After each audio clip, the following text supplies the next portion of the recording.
to Ruminate. This is the room for the podcast episode today, and welcome back. I hope that nobody was waiting too long. I tried to film this yet last week, but then I got really sick. I had a really high fever, which is why you can kind of hear my voice is a bit gone, and it's still kind of recovering from that. But other than that, I'm like pretty good. I've been waiting out for my voice to go back to normal throughout this whole week, so I've tried to film this about 3 times now, and it's the end of the week and it still sounds like this. So you get what you get, and I just wanted to stick by my deadline that I wanted to release this podcast by the end of this week. So that's happening. And you know what, get to know me. This is the welcome episode, the official welcome episode. So I'm so excited. I wanted to film this last Friday specifically because it was my birthday. And yes, 28th Feb is my birthday. I Every time I tell someone my birthday, the number one like answer I always get back is, if you were born one day like later and then it'll be the leap year. Yeah, I get that. I should really start charging people every time they reply like that, because I could probably earn quite a bit from it in my whole life. That's the number one thing everyone always says when I tell them my birthday.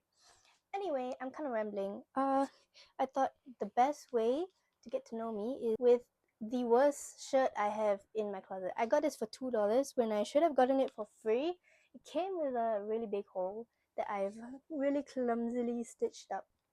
But it is one of my favorite shirts. It is so comfy.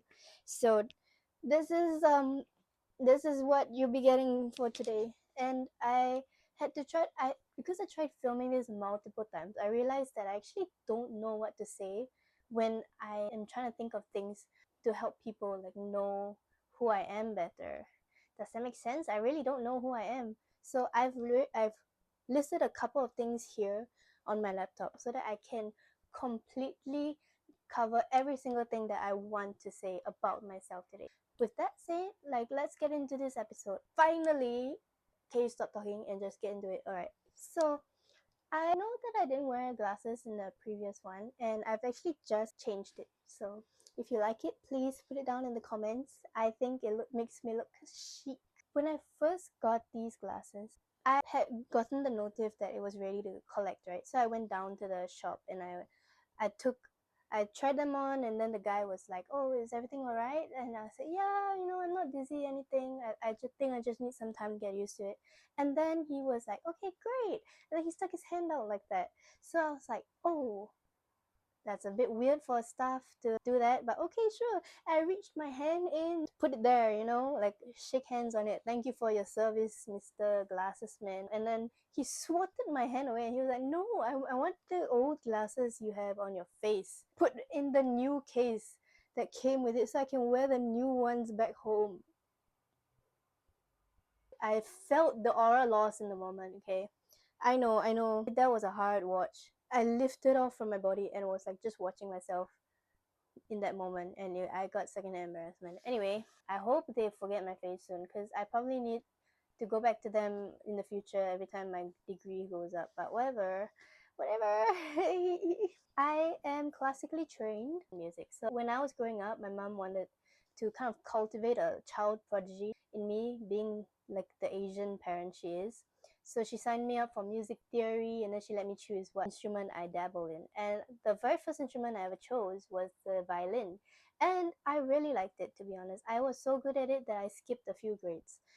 But towards the end, I'd say about grade 6 or grade 5, my teacher changed and became this lady who clearly does not like children, but signed herself up to be a primary school music teacher. I don't know why she did that, because every single lesson I went for, she verbally abused me. Like, she was screaming at me every time I got a single note wrong. And I was so afraid that I would, like, my hands would like shake as I was playing, and she would say, I cannot stand like the sound of when your hands shaking." And then she would like kind of she kind of threatened me a few times that if I came home and I was clearly just crying and my parents make a complaint to the school, she would come after me. And I was like, damn, I gotta lock in.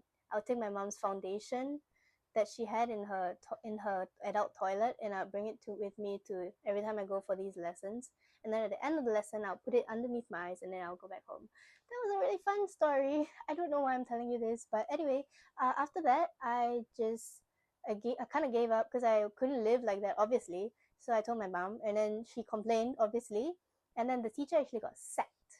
So justice.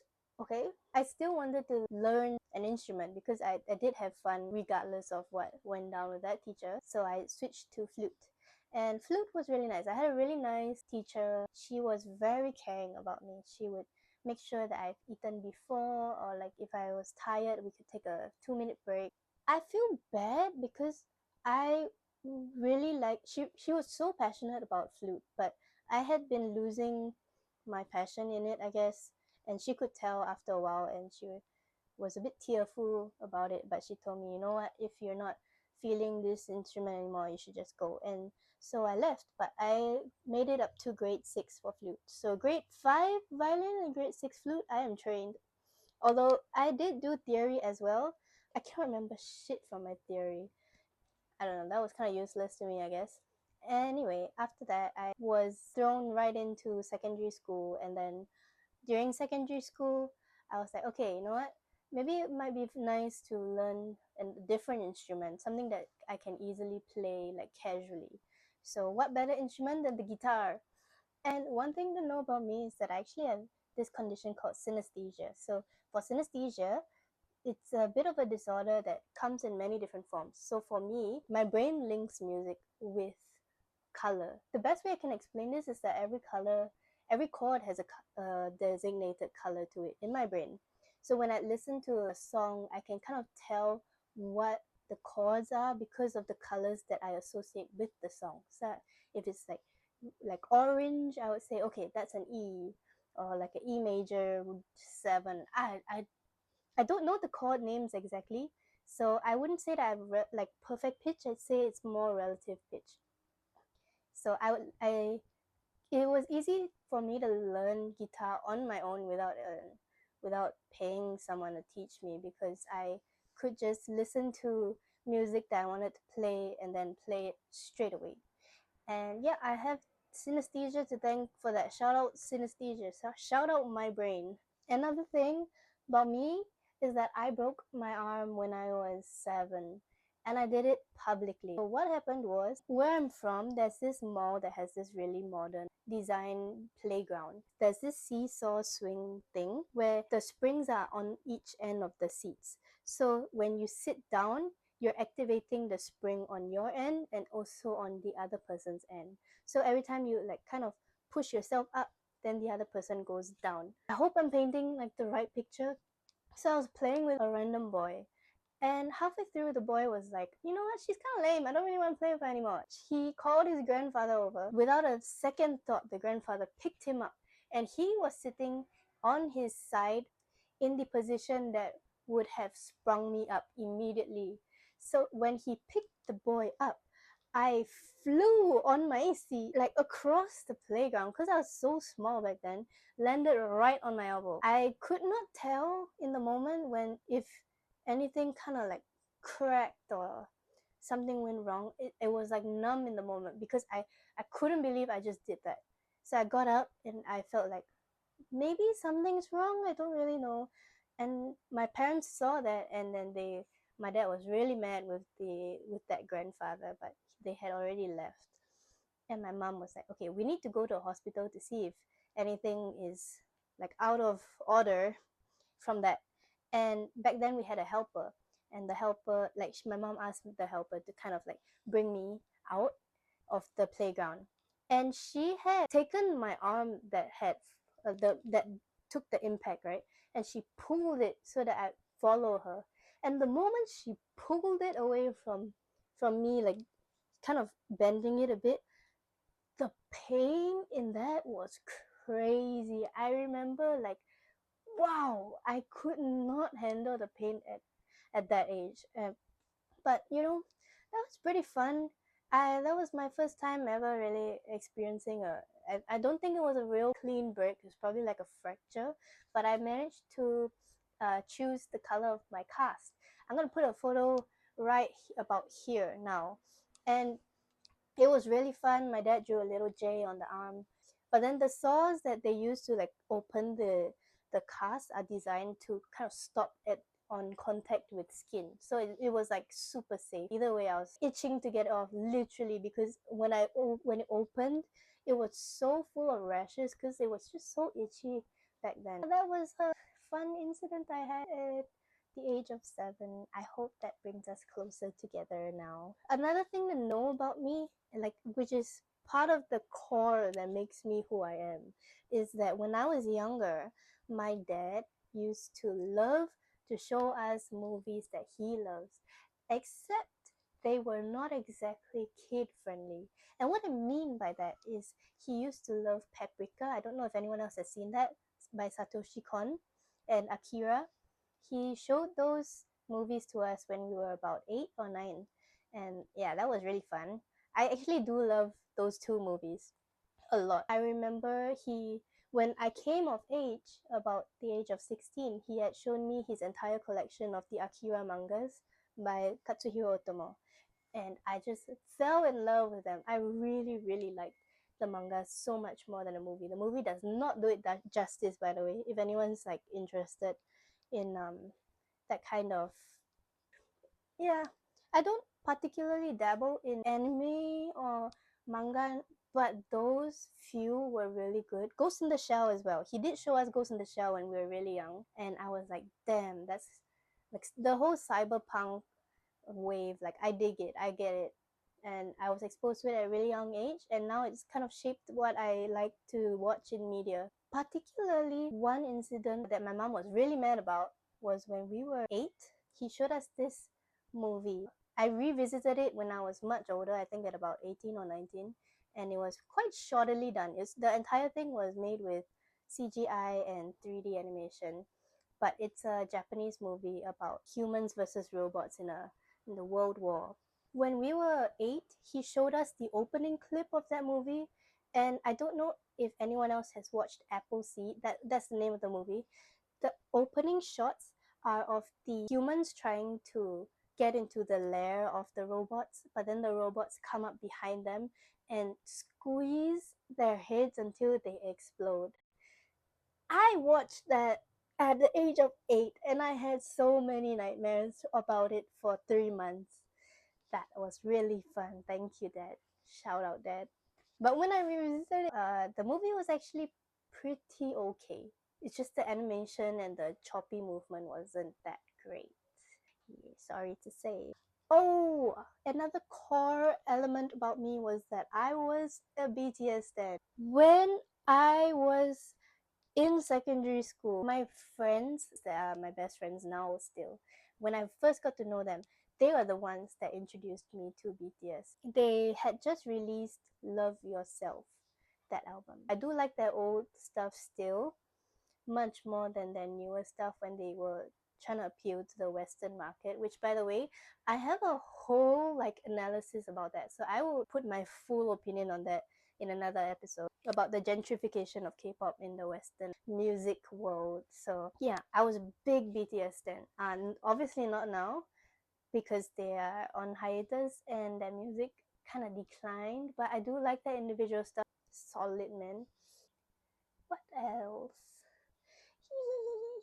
Oh, I'm currently out of school. I've been out of school for a couple of years. Just needed to take a bit of a mental break. I've been into art and design for my entire life, so it's like over 20 years. I've only recently decided to give up on it. I still am a little bit sad about it because I did like the work that I put out. After what I've been through in school, I do want to go back to studying this year.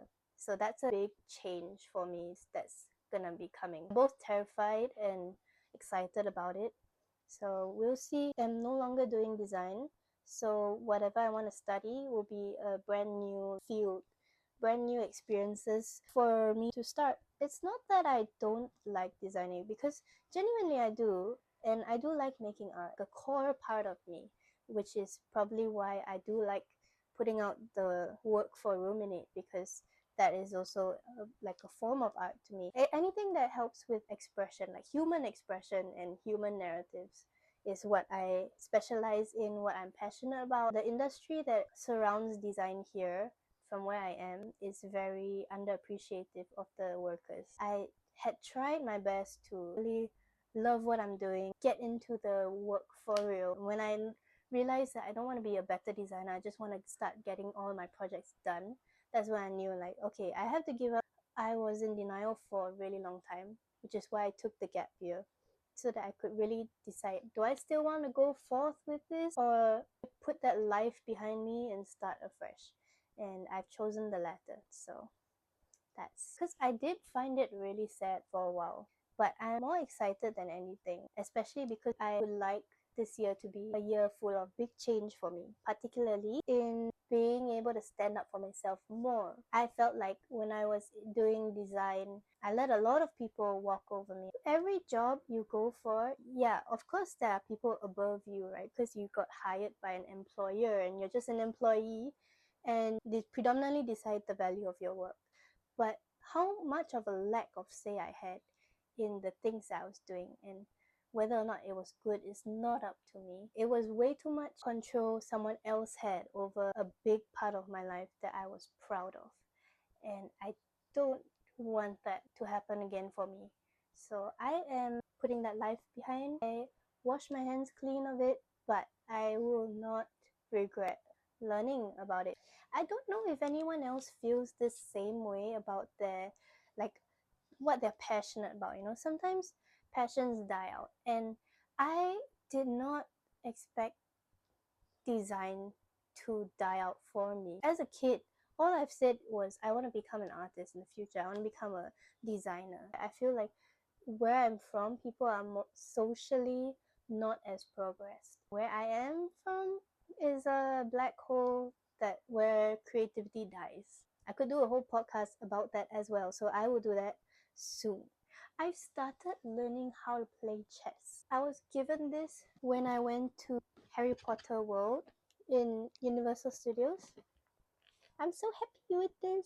It is so big when I pull it out, but I just love playing chess with it because I'm a huge Harry Potter nerd. Like, there was a period of time I memorized the entire script of the first movie. And every time I watch it, I just repeat every single line, and my mom will ask me to shut up. So that was really fun. I hope that you understood a little bit more about me. Even though I am doing this podcast, I do like to keep certain things private, like my age and the specifics of where I'm from, because I just feel like for safety reasons, as well as trying to be more in touch with only releasing things that I'm fully confident of, and can fully reap from the success of it being online publicly. So if that makes sense, it's kind of like when you're doing something like a big project and you don't want to jinx the success of it, so you kind of keep it to yourself more. You try not to talk about it with your friends, and then after it becomes successful, or you become successful, you're like, yeah, I made the right choice not to tell anyone ahead of time, and then it wouldn't have gone to my head. So that's kind of what I'm doing. Although I do like putting myself out there, I hope that this has gotten us closer together. And I hope you like my sassy shirt. Thank you so much for your support in the last episode, and thank you so much for wanting to know me a little bit better today. I love you. Bye.